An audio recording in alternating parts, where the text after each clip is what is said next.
are the guns and your masters. Saw ye our flashes?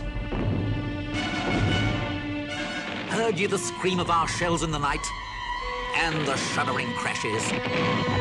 Saw ye our work by the roadside? The shrouded things lying moaning to God that he made them?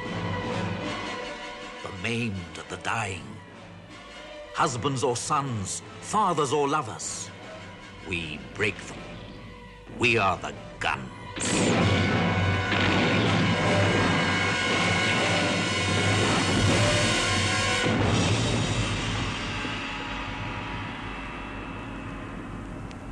The time, 7:30 a.m. The date, July the 1st, 1916. The place, Picardy, on the Somme. The objective? 1. To relieve the pressure on Verdun. 2. To assist our allies in the other theaters of war by stopping any further transfer of the German troops from the Western Front. 3. To wear down the strength of the forces opposed to us. We must aim at knocking out the German armies on the Western Front. We cannot hope to win until we have defeated the German army. For 7 days and nights, we were under incessant bombardment. Day and night the shells, heavy and light ones, came upon us. Our dugouts crumbled. They fell upon us, and we had to dig ourselves and our comrades out. Sometimes we found them suffocated, sometimes smashed to pulp.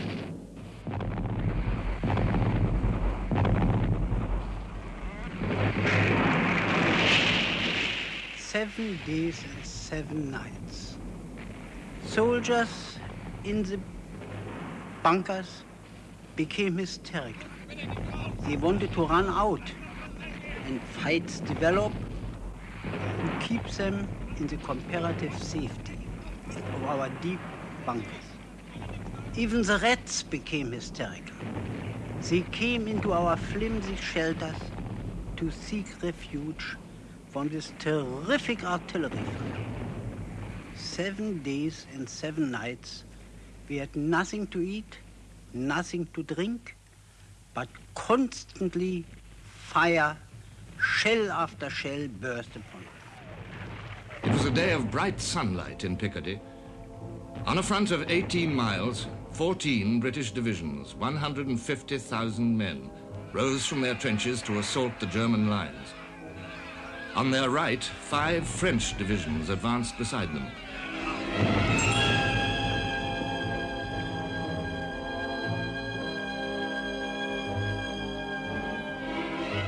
In Galicia, the greatest Russian offensive of the war was just over 3 weeks old.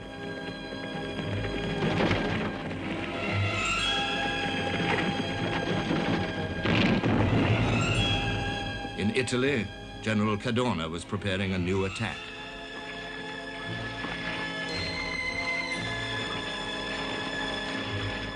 This was the 132nd day of the Battle of Verdun. The French were reeling from the effects of the new German phosgene gas. Yet they had one more offensive shaft in their minds and muscles.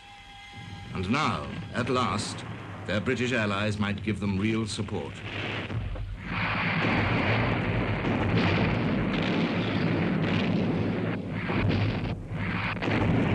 July the 1st, the first day of the Battle of the Somme.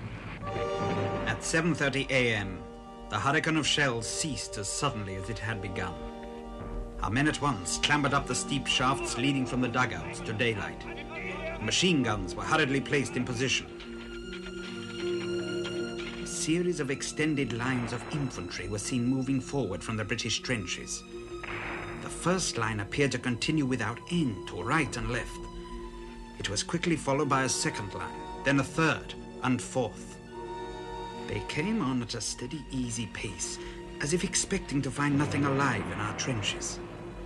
Get ready was passed along our front from crater to crater.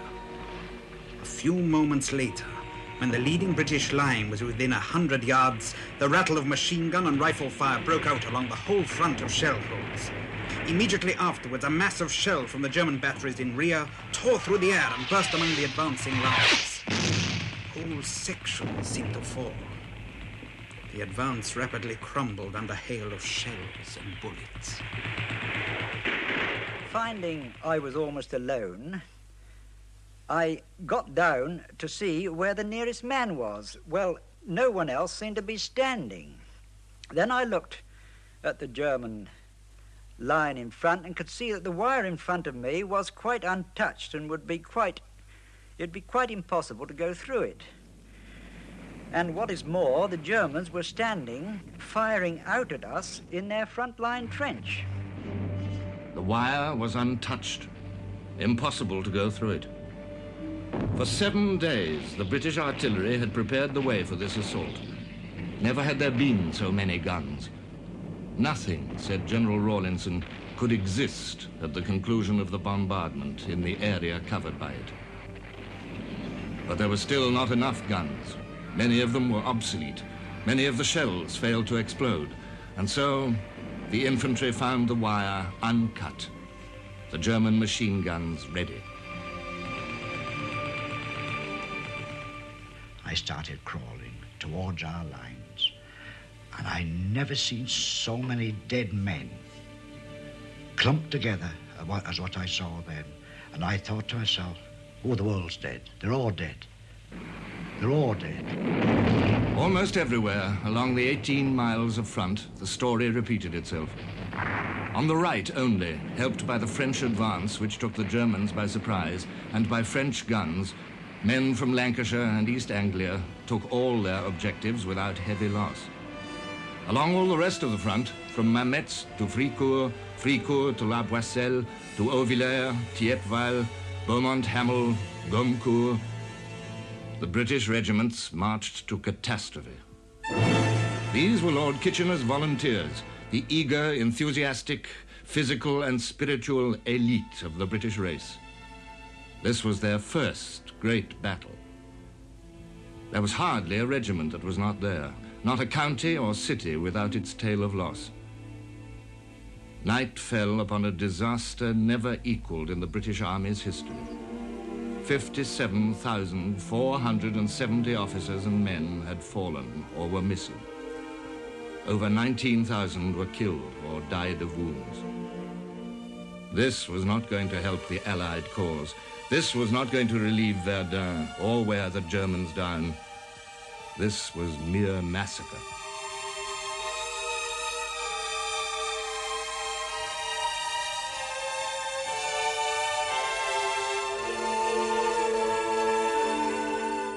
As the stupefying story unfolded, a vast burden of responsibility fell on the shoulders of one man, the British Commander-in-Chief, Sir Douglas Haig. To this quiet, professional Scottish soldier, one thing had long been clear, guiding his every act. We cannot hope to win until we have defeated the German army. Fresh divisions replaced the shattered units. Fresh commanders took up the reins. Fresh plans were drawn up. The Battle of the Somme would go on, as Verdun had gone on. The British might be unskillful, but they were dogged, and they could learn. They attacked again.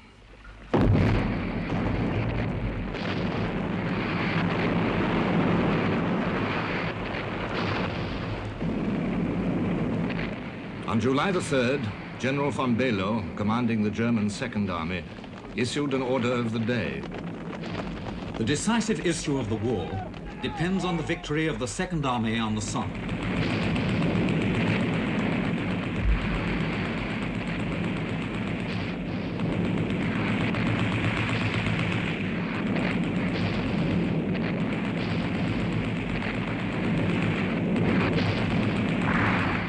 We must win this battle.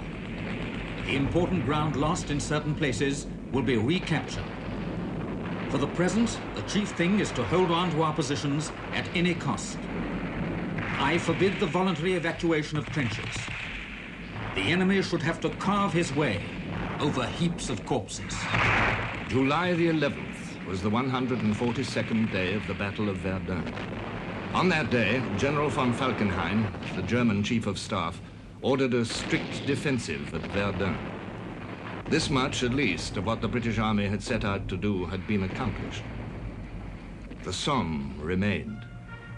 Now there was the great question whether Britain's new army, Kitchener's barely trained, inexperienced volunteers, could rise above their bloody losses, swallow the bitter pill of failure, and still beat the finest army in the world, the immensely courageous, professional troops of Germany, in their well-prepared positions. A fortnight had passed since the great catastrophe, yet already a difference was seen. Now these same new army soldiers, the same keen but ignorant young officers, under the same unskilled staffs, were going to try one of the most difficult operations of war, a night assembly on the battlefield and a dawn attack. On the night of July the 13th, 6 brigades were assembled on tapes laid in no man's land and formed up, sometimes as near as 200 yards to the German trenches. All the time I was saying to myself, you're there, boy. Right in the middle of no man's land and no one can see you. You're going to get away with it. Right up under the barrage, into Jerry's trenches before he knows it. Smiling away to myself as if I was daft. I felt it. We really might get away with it. At 3:20 a.m. on July the 14th, the British barrage crashed out at full intensity. 5 minutes later, it lifted from the German front line, and the waiting troops rushed in. The success was complete. A French liaison officer reported, "They dared, they won."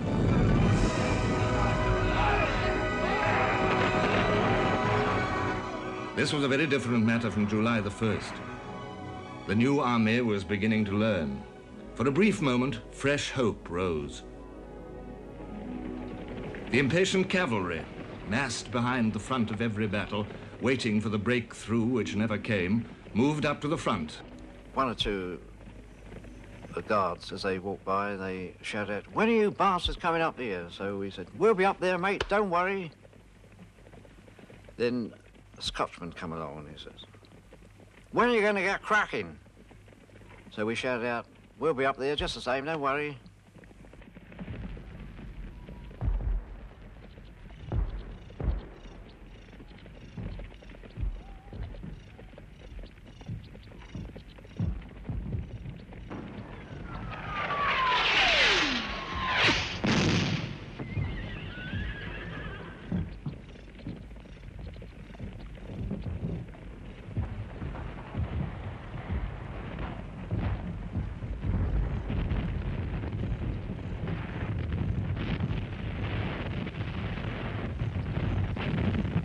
But this was the Somme, 1916, with the German army at the peak of its powers.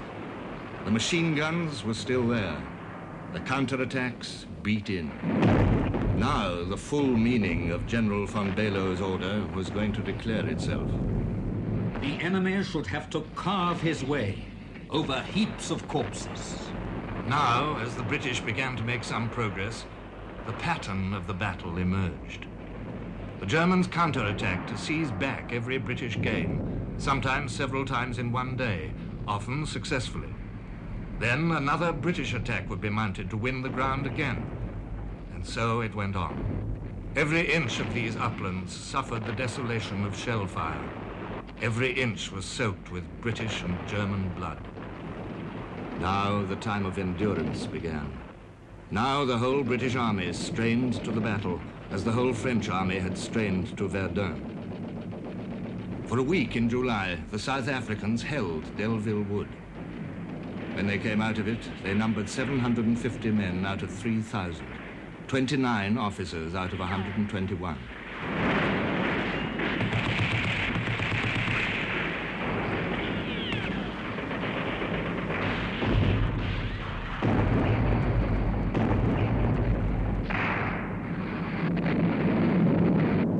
The Australian 1st Division captured Pozières at a cost of 5,000 men. Well, without doubt, Pozieres was the heaviest, bloodiest, rottenest stunt that ever the Australians were caught up in. The carnage is just indescribable. And we were making our attack after the 3rd Brigade had gone through, that we were literally walking over the dead bodies of our cobbers. The unceasing roar of the Somme bombardments could be heard and felt on the quiet sectors. Sometimes it could even be heard in England.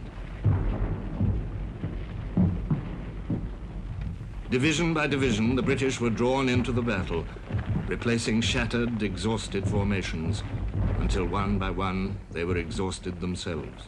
We were living like wild animals, and in fact we became wild animals. The farther we moved up to the front line, we found ourselves scrounging for food, water, robbing dead people if they'd got any rations on them. And as we heard of the next stunt ahead, we felt a shiver of exultation running through us in the knowledge that soon again, with rifle, bayonet and Mills bomb, we would be getting at the stinking bastards that killed our mates. Dear Louise and children, my darlings, the gods only know if I am writing for the last time. We have now been 2 days in the front trenches. We get nothing to eat or drink, and life is almost unendurable. Here, I have given up hope of life. There really is no possibility that we shall see each other again. 6 German divisions faced the British on July the 1st. By July the 16th, 14 divisions had entered the battle. By the end of July, 18. By the end of August, 30. The cost of learning to make war in the face of the German army was frightening. By the beginning of August, the British had lost 6,000 officers, nearly 120,000 men. The British people had little sense of what was happening. War correspondents at the beginning, on July the 1st, shared the universal ignorance. One of them reported to his newspaper, "The attack which was launched today began well. It is not yet a victory, for victory comes at the end of a battle, and this is only a beginning. But our troops, fighting with very splendid valor, have swept across the enemy's front trenches along a great part of the line of attack. And so, after the first day of battle, we may say, it is, on balance, a good day for England and France. It is a day of promise in this war." Yet the promise did not seem to be fulfilled. There were no satisfying leaps forward of pins on maps, just the endless repetition of the same place names: Beaumont-Hamel, Thiepval, Contalmaison, Guillemont, and the rest. And each day the newspapers began to teach the nation the grim truths of war as the army was learning them in the field. The Sheffield Telegraph announced by degrees the fate of its local battalion, the York and Lancasters.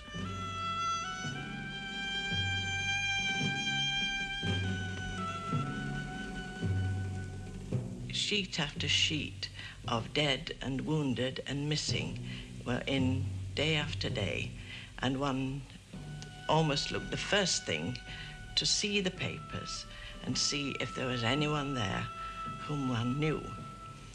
It was a very sad time because the girls had lost their brothers, the boys had lost their older brothers too, and everywhere there was a feeling of great sadness. And somehow the high hopes that we had had at the beginning seemed dashed. Streets went into mourning. Curtains were drawn at window after window in the city of Sheffield. In other cities, the story was the same. Slowly, the picture began to emerge for the nation to see, if it wished. In the Times, on July the 3rd, the names of 143 fallen officers and 914 soldiers appeared.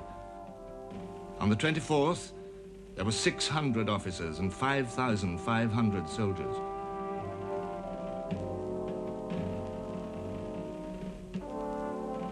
On August the 21st, the names took up 5 full columns.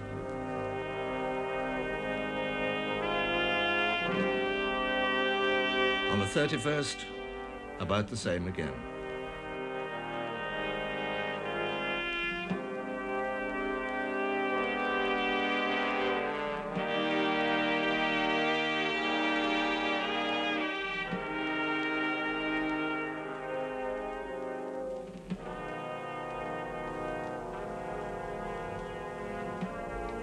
Thoughtful men grew uneasy. The historian F.S. Oliver received a letter from his brother. The present battle seems the very crudest and most unscientific and uninspired kind of senseless pandemonium. It doesn't seem to be men against men, but lead and iron against flesh. The lead and iron are, of course, bound to win. But as both sides have lead and iron, the destruction of the flesh seems to have no meaning.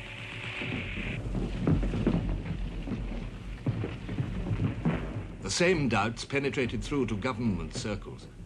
On July the 29th, the CIGS, Sir William Robertson, reported to Hague, "The powers that be are beginning to get a little uneasy in regard to the situation. The casualties are mounting up, and they're wondering whether we are likely to get a proper return for them.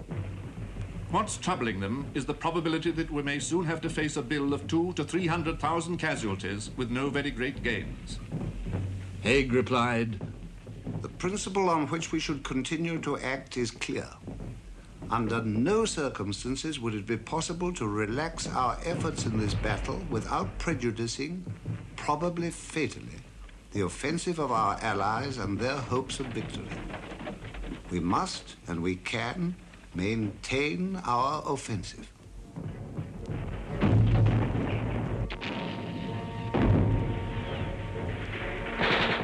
August was the ding-dong month.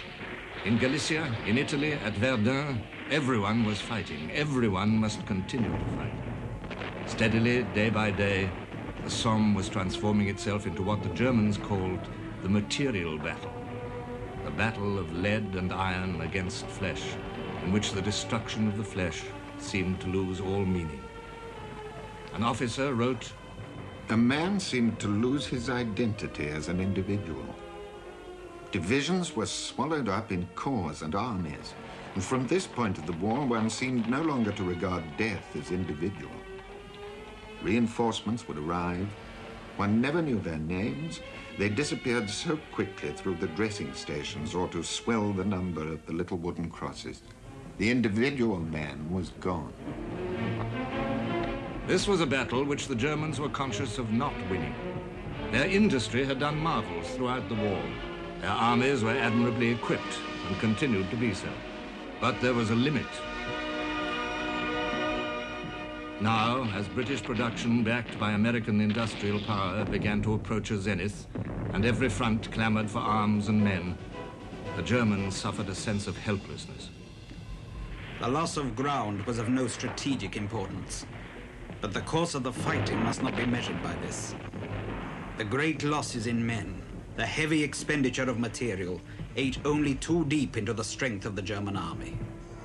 The mighty material superiority of the enemy did not fail to have its psychological effect upon the German soldier. General von Gallwitz, now commanding the Somme front, issued an order of the day at the beginning of August. The decisive battle of the war is now being fought on the fields of the Somme. It must be impressed on every officer and man up to the front line that the fate of our country is at stake in this battle. By ceaseless vigilance and self-sacrificing courage, the enemy must be prevented from gaining another inch of ground. His attacks must break against a wall of German breasts.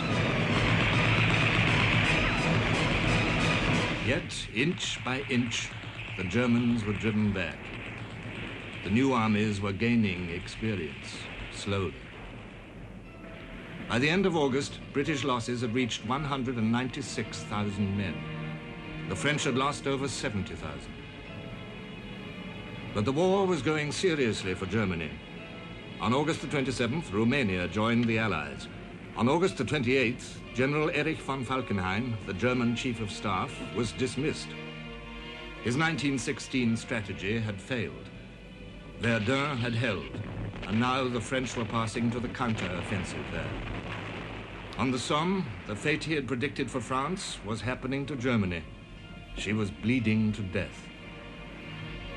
Field Marshal von Hindenburg and his staff officer Erich Ludendorff took over from Falkenhayn. They did not admire the conditions they found in the West. Hindenburg wrote, I will not hesitate to admit that it was only now that I fully realized all that the Western armies had done hitherto. What a thankless task it was for commanders and troops on whom pure defense was imposed, and who had to renounce the vision of tangible victory. They were making progress, these men of Britain's new armies. Ammunition improved, gunnery techniques improved. The infantry were discovering the tactics of the wearing-out battle.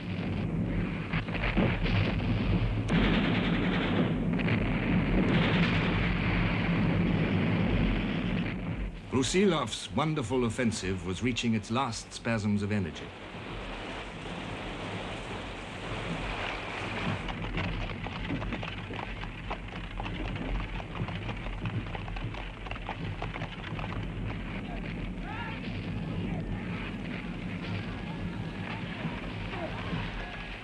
Romania had come in.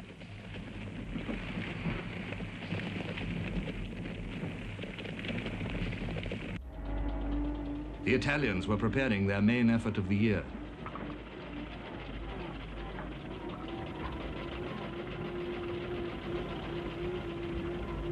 One more thrust by the British and French together on the Somme might, who knows, settle the account.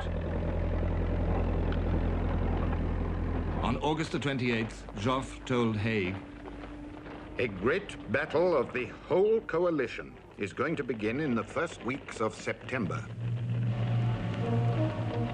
On August the 31st, British GHQ issued an order stating, the CNC has decided that the attack projected for the middle of September is to be planned as a decisive operation, and all preparations made accordingly.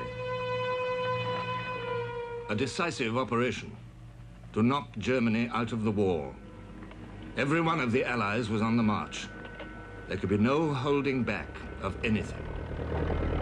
And now the material battle was about to bring something special into the British armory. Already the British armies on the Somme were using more than 500 more guns than they had in July, despite battle losses. But there was something else as well. But then one day we were in the wagon line, quite a few hours, and somebody came along and said, oh, the war's finished. Oh, well, just go down about half a mile down the road and look in the field there, you'll see. Won't tell us why. Anyhow, we went down, and quite a crowd there.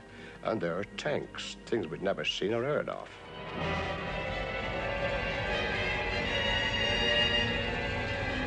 As far back as the autumn of 1914, all through the vain battles of 1915, now again in the holocausts of 1916, the combination of barbed wire, machine guns, and artillery had proved fatal to the human spirit and to the highest endeavor. Now, at last, after 18 months of research and experiment, a new answer was going to be essayed.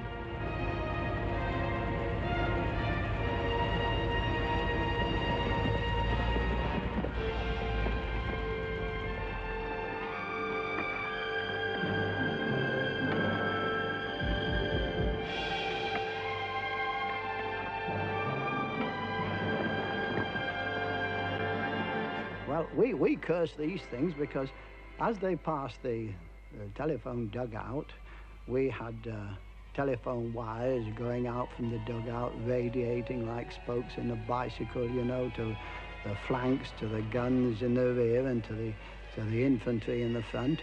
And these tanks, they simply came through them. The wires got entangled in the caterpillar wheels. They dragged these things for miles, and they cut the lot up. September the 15th came, the 77th day. Canadians, New Zealanders, Guards, the county regiments of the line, and the French on the right entered the battle once more.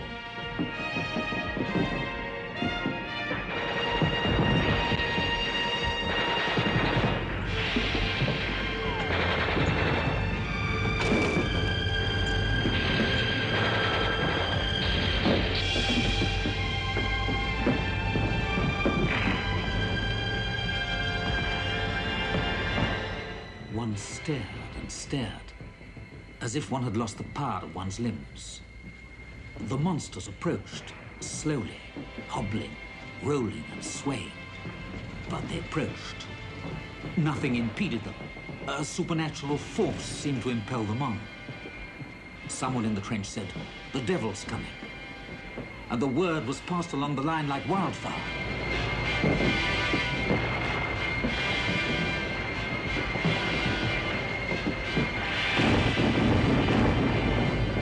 In the village of Flers, an infantry officer stood at the extreme point of the British advance. He walked forward into open country. The German trenches were empty. He was not even fired at. I looked round the countryside through the binoculars and I saw a German howitzer being limbered up. I don't remember the number of horses, but I'd only one clip of cartridges left for my Lee Enfield and I didn't do anything about it. Self-preservation made me keep that clip. And I saw this gun trundling up towards Goudecourt until they disappeared in a sunken road. Whether I could have gone up to Goudecourt and signed the visitor's book in the church, I don't know, but I think not. Anyhow, I didn't try it. One officer and one clip of cartridges. All that was left of one more bright hope. The decisive attack had failed. Yet this September fighting in the east, in the south, in the west, had not been without its results. Ludendorff wrote, "If the war lasted, our defeat seemed inevitable. Hindenburg and I were fully at one in this anxious view of the situation. Accordingly, the construction had been begun as early as September of powerful rear positions in the west." At the end of September, British battle casualties amounted to over 360,000 men and officers. This was the cost of enthusiasm without experience.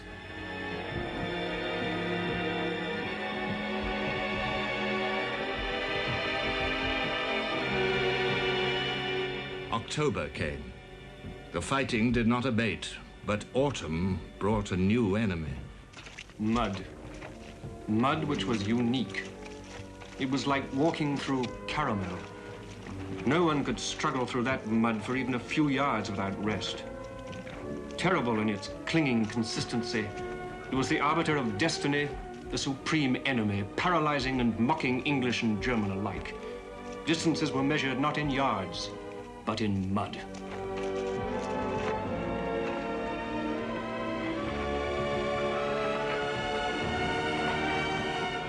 The mud is terrible, said Haig. The whole battle was sinking slowly into the mud.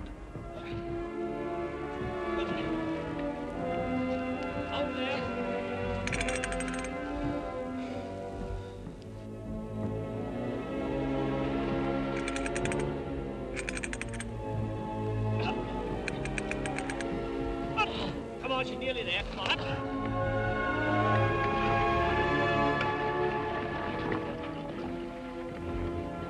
But as long as men could move, they could attack, defend, counterattack, attack again.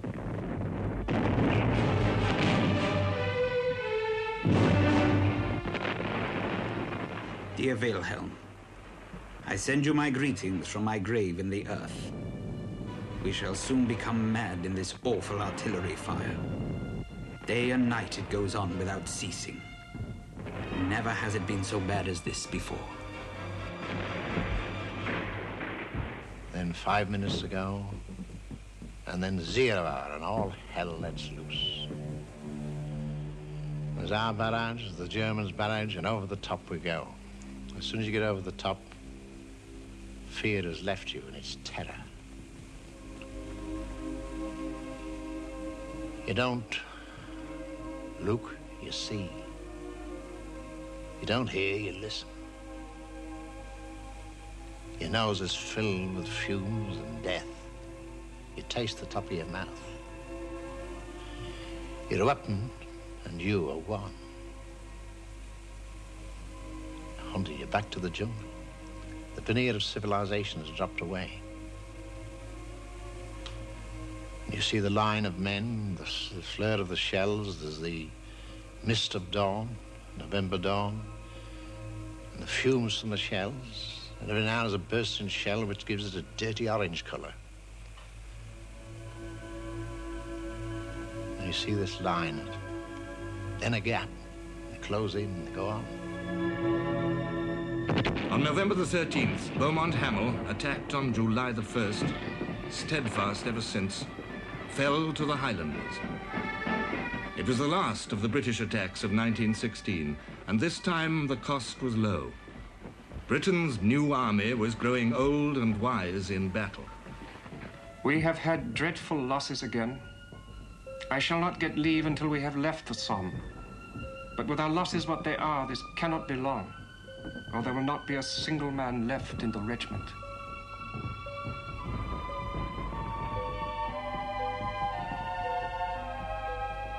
The Somme, in 1916 alone, cost the British Army 415,000 men. The French lost 195,000, and they were still attacking at Verdun.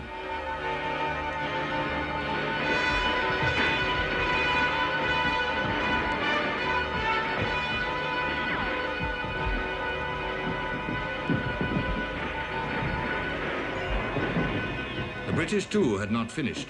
On November the 19th, as the mud closed in and winter imposed a little silence, Haig told his army commanders, "The date at which the 4th, 5th and 3rd armies should aim in making offensive preparations is February the 1st.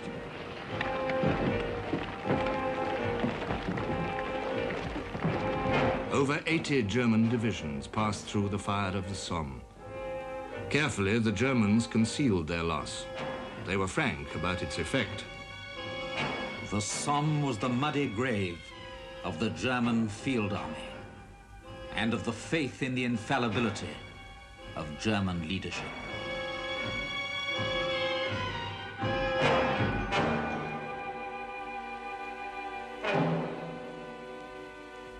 Hans is dead, Fritz is dead, Wilhelm is dead.